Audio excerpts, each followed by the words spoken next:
반갑습니다. 오늘도 새벽 돌베개에 나오신 모든 성도님들을 주님의 이름으로 환영합니다.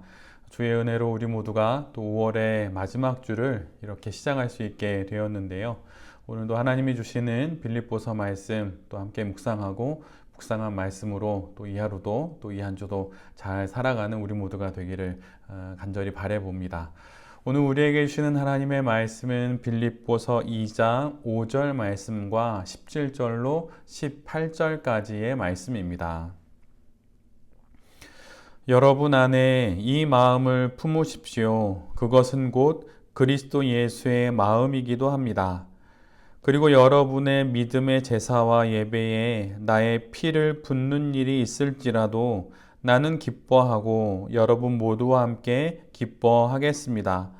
여러분도 이와 같이 기뻐하고 나와 함께 기뻐하십시오.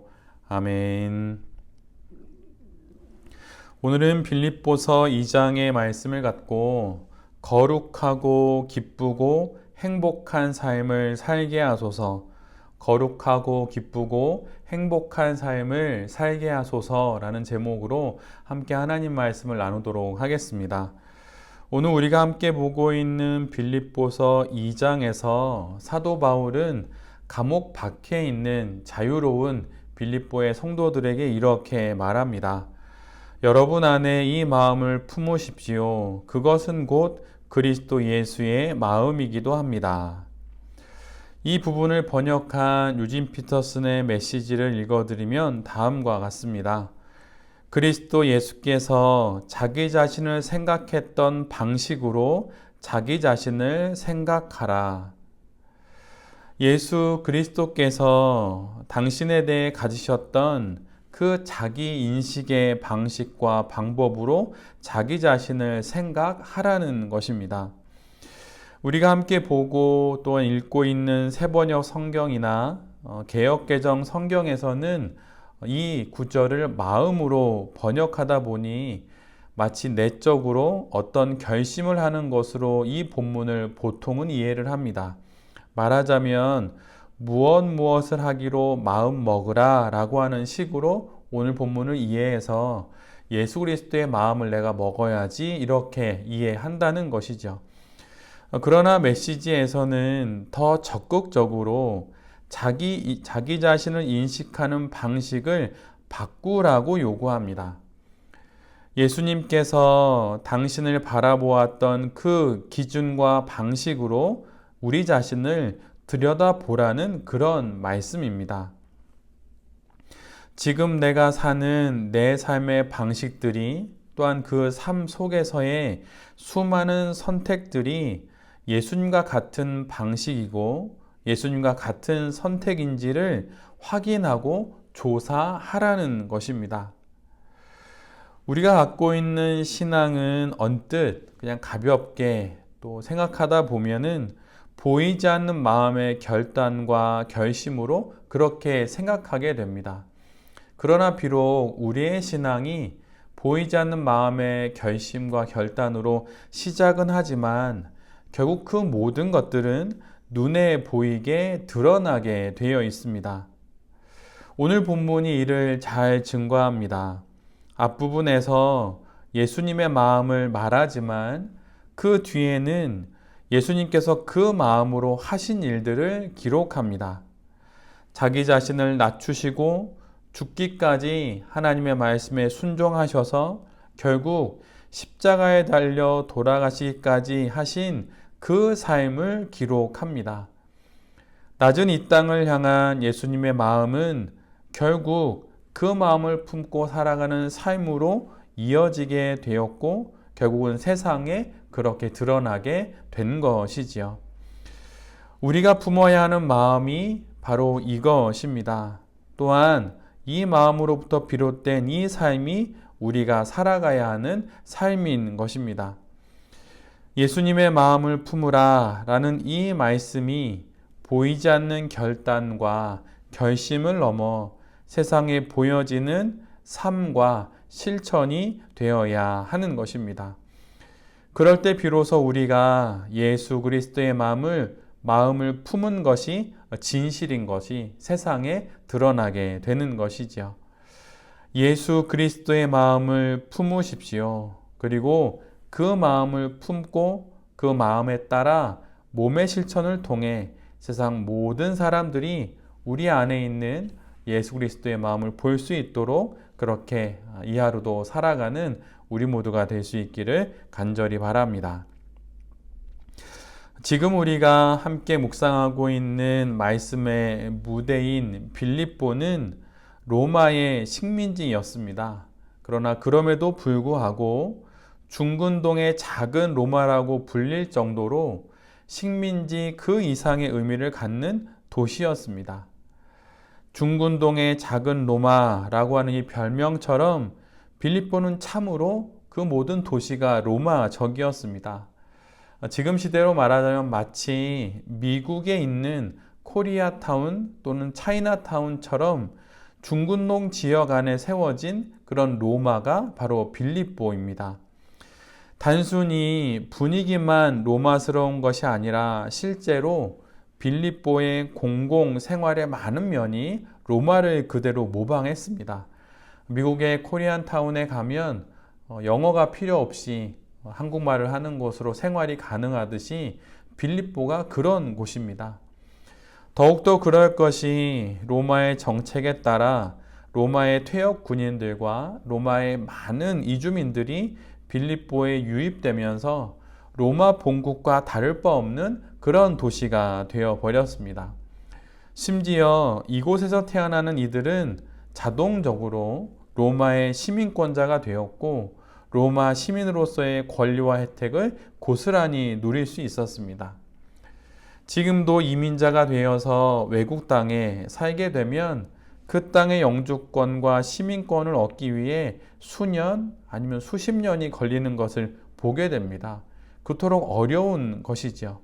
그런데 현대보다 더 차별이 심했던 또 그것이 당연시되었던 그 당시 대제국 로마의 시민권자가 된다는 것은 지금과는 비교할 수 없는 엄청난 특권 중에 특권입니다. 그런데 빌립보에서는 그것이 가능했던 것이죠. 또한 작은 로마인 빌립보는 상당히 세련된 도시였습니다. 로마에서 동쪽으로 뚫려 있는 로마 제국의 도로인 에그나시아 대로가 빌립보를 관통했습니다. 그래서 상업과 교역이 활발했고 소아시아에서 신흥 종교들을 퍼뜨리려는 사람들이 모여 있는 곳이었죠. 그런데 바로 그런 도시에 사도 바울이 그의 두 번째 선교 여행 중 유럽 땅의 첫 교회를 세우게 되는데 그것이 바로 빌립보 교회입니다. 그렇게 교회를 세운 사도 바울은 13년 뒤에 로마의 감옥에서 빌립보에 있는 그 교회의 성도들에게 편지를 쓰게 되는데 그것이 바로 우리가 묵상하고 있는 빌립보서입니다. 그런데 여러분 생각해 보십시오. 중근동의 작은 로마, 모든 화려한 것과 세련된 것, 그 모든 것이 모여있는 곳에 세워진 교회입니다. 그러니 모든 것이 다른 여타의 지역에 세워진 교회보다는 형편이나 상황이나 또 그곳에 모인 사람들의 삶의 조건들도 좋았을 것입니다. 그런데 반면에 사도 바울은 지금 감옥에 갇혀 있습니다. 그런데 바로 그런 사도 바울이 빌립보에 있는 교인들에게 전하고 있는 그 메시지의 그 주제가 기쁨입니다. 그 말씀이 바로 오늘 본문 17절로 18절의 말씀이죠. 여러분의 믿음의 제사와 예배에 나의 피를 붓는 일이 있을지라도 나는 기뻐하고 여러분 모두와 함께 기뻐하겠습니다. 여러분도 이와 같이 기뻐하고 나와 함께 기뻐하십시오. 유진 피터슨의 이 빌립보서를 두고 한 말씀을 보면 빌립보서를 두고 기쁨에 가득 차 보낸 편지다 이렇게 번역해 놓고 있습니다. 근데 이 말씀 그대로 감옥에 있는 사도 바울은 지금 빌립보 교인들에게 기뻐하라고 행복한 삶을 살라고 그렇게 말해주고 있습니다. 인생의 말년에 감옥에 갇혀서 죄수의 신분이 되어 언제 죽을지도 모를 사도 바울이 기쁨과 행복을 그 자유롭고 풍요로운 빌립보에 있는 사람들에게 말한다는 것이 조금 앞뒤가 맞지 않는 것 같습니다. 오히려 감옥 밖에 있는 빌립보의 그 교인들이 사도 바울을 향하여서 기뻐하라고 말하는 것이 더 맞을 것 같은데, 그 반대의 메시지를 빌립보서에서 사도 바울은 전하고 있습니다. 구금되어 있는 상태에서 또 젊은 인생이 아니라 이제는 그의 인생이 얼마 남아 있는지 알 수 없는 그 노년의 삶 가운데 사도 바울이 기쁨을 이야기하고 행복을 이야기하는 것입니다. 노을빛 아래에서든 새벽빛 아래에서든 하늘이 부르시면 아름다운 이 세상 소풍처럼 살았다고 말하면서 하늘로 돌아가리라고 말했던 천상변 시인의 그 시 귀천처럼 사도 바울은 그리스도인으로 산 삶은 정말 아름다운 것이었다고 그렇게 지금 빌립보 교인들에게 말하고 있는 것입니다. 감옥 안에 있는 자가 감옥 밖, 그것도 작은 노마라고 불리는 곳에서 사는 이들을 이처럼 격려하고 위로하는 것입니다. 여러분은 거룩이 무엇이라고 생각하십니까? 근엄한 목소리와 진중한 표정, 입만 열면 말씀이요, 두 손만 모으면 기도가 되는 그러한 삶이 거룩일까요? 아니면 신학의 용어를 나열하여 그것을 주어와 서술어 삼아 말하는 것이 거룩일까요?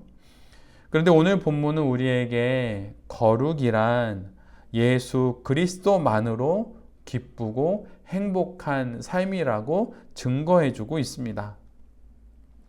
예수 그리스도만으로 기쁘고 예수 그리스도만으로 행복한 삶, 이 참된 기쁨과 참된 행복을 알고 살아가는 그 삶이 거룩이라고 오늘 본문은 우리 모두에게 말해주고 있습니다.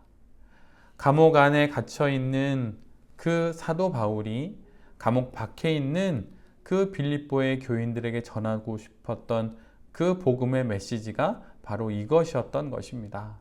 예수 그리스도만으로 기뻐하고 예수 그리스도만으로 행복한 그 삶, 그 거룩한 삶을 살아가라고 사도 바울이 이렇게 편지를 쓰는 것이지요. 빌립보서를 묵상하는 우리 모두도 오늘 기뻐하고 또 행복해하는 이 신자의 거룩함을 갖고 오늘도 주님과 함께 잘 살아가는 그런 은혜로운 하루가 될 수 있기를 간절히 바랍니다. 오늘도 이런 하루를 잘 살아감으로 말미암아 세상 사람들이 거룩이 무엇이냐고 물어볼 때 예수님만으로 기뻐하고 예수님만으로 행복한 삶이라고 그렇게 말로 답해주고 또 우리의 삶으로 보여주는 그런 삶을 잘 살아가는 새벽 돌베개의 모든 성도님들과 또 이 말씀을 전하는 제 자신이 될 수 있기를 간절히 기도드립니다. 아멘. 기도하겠습니다. 주님, 예수 그리스도의 마음을 품은 그 마음을 삶으로 살아내겠습니다. 그 아름다운 삶을 살아갈 수 있도록 도와주시옵소서. 주님, 예수 그리스도만으로 행복한 그 삶, 그 거룩한 삶을 살고 싶습니다. 살게 하여 주시옵소서. 주님과 함께 그런 거룩한 삶을, 기쁘고 행복한 삶을 살아가게 하여 주시옵소서. 오늘이 그런 하루가 될 수 있도록 은혜 내려주시고 우리를 인도하여 주시옵소서. 이 모든 말씀 예수 그리스도의 이름으로 기도드립니다. 아멘.